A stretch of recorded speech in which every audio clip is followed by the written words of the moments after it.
Yes, we're back. Tracy Weston, Public Communications Incorporated. This one thing I like to say is I keep telling my children not to take anything from strangers. Okay, there's a commercial on television, a chewing gum commercial. Okay, they're outside of a school passing out this chewing gum. Oh, you forgot, this tastes good, but you forgot the hole. Okay, what if somebody comes along, and I have a kid in the 2nd grade, I have a little girl in the 2nd grade and one in kindergarten. Okay, they come along with this chewing gum and might have some of this dope in it. And they're passing this chewing gum out. Oh, I saw this on television. It might be good. It might be on a commercial. Yeah. This is what I object wholeheartedly. Mr. Weston.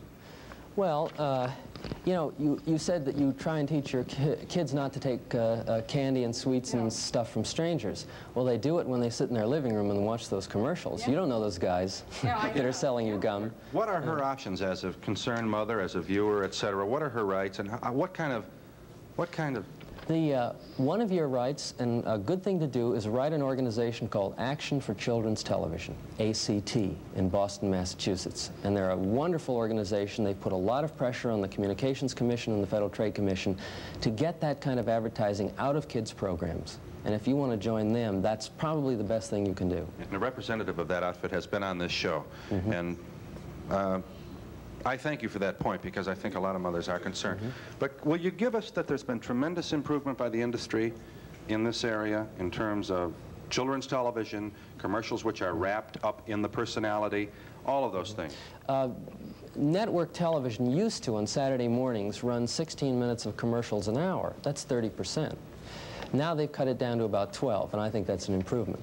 But how much of an improvement is another question. Attorney at law Tracy Weston, are you there? Yes, I am. Good, go ahead. I'd like to know, when you said in the opening statement about if you could get broadcasters to buy the counter commercials, why wouldn't the counter commercials make the regular commercials more truthful, make the people say, well, look, if we're going to, you know, have somebody who's going to say this or that, why don't we make our commercials more truthful? I think that's absolutely correct. Harry Truman once said, if they can't stand the heat, get out of the kitchen. And I think that applies to deceptive ads. If their ad is deceptive and someone comes on television with a counter commercial and says so, then they ought to get off the air. Right. But if their ad is truthful, then they have nothing to hide. Okay, but we're using words like deceptive and truthful, and truth is not always easy to reach, as Senator Sam Ervin will tell you. And please at least let us agree that we're talking here as though it's a simplistic exercise to decide what's truthful and what isn't. And we have a number of industry people who are concerned that the validity of their spot is going to be decided by people who don't know the first thing about their industry. Well, the way we establish truth in this country is not to look to one company or advertising firm to tell us. We want to hear from everyone, and then we want to make up our own mind. That's what the First Amendment says. It says everyone gets to have their say, and then individuals make up their mind. And that's what we're asking for. All we're saying is that the Bayers and the Excedrins, they can have their time, but some other views have to get on too, and then you make up your mind. And maybe Bayer's right, but maybe Thanks, I'm glad you called. Thank you. Robert Choate prepared this one. You want to set us up for this? Is spot 3. And we got another commercial here. Don't roll it yet. Let him set it up. There's a lot of people worried about nutrition. Well, in the United States, the average American eats about 126 pounds of sugar a year. That's 2 pounds a week. That's more in terms of poundage than we eat meat or potatoes. And there's a lot of evidence that sugar is bad for you. Here's a spot. Here's a spot. Sugar. We put it in coffee, and it comes in all kinds of things. Read the labels, it's everywhere. What's in sugar? Nothing. Zero. No vitamins, no minerals, no protein, just calories. The average American eats 102 pounds of sugar a year. Are you sure you want to do that?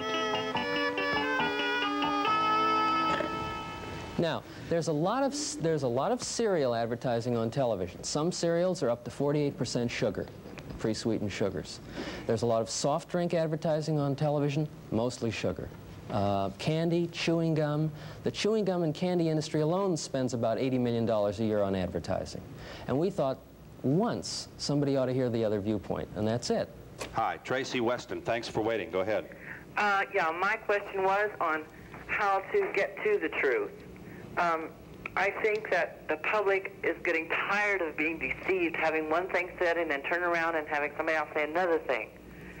And I like the general idea of what he's saying, but I think the public just wants the basic truth, and that's it. Yeah. You could get skits just watching your TV. Yeah. Well, you know, we've spent 200 years in this country trying to figure out a system so people would know the basic truth. And the system we've come up with is that when somebody's got an idea or thinks he's got the truth, then he gets a shot at an audience. And basically people have to fend for themselves. And by putting counter-commercials on the air, I think people will learn to be more skeptical of advertising claims and will start making judgments for themselves. And the only way they can do that is if they have information. If you walk into a supermarket counter and look at 17 drugs in front of you, how do you know which one to buy? You're putting powerful medicines in your body. Do you know what to buy? I think it's dangerous to make that decision based only on television advertising. And if you're going to be watching television, and Americans do, 6 hours a day, then at least some of the other information ought to be on as well. We're talking with, thank you. Yeah. Mr. Weston is president of Public Communications Incorporated, and we'll be back in just a moment.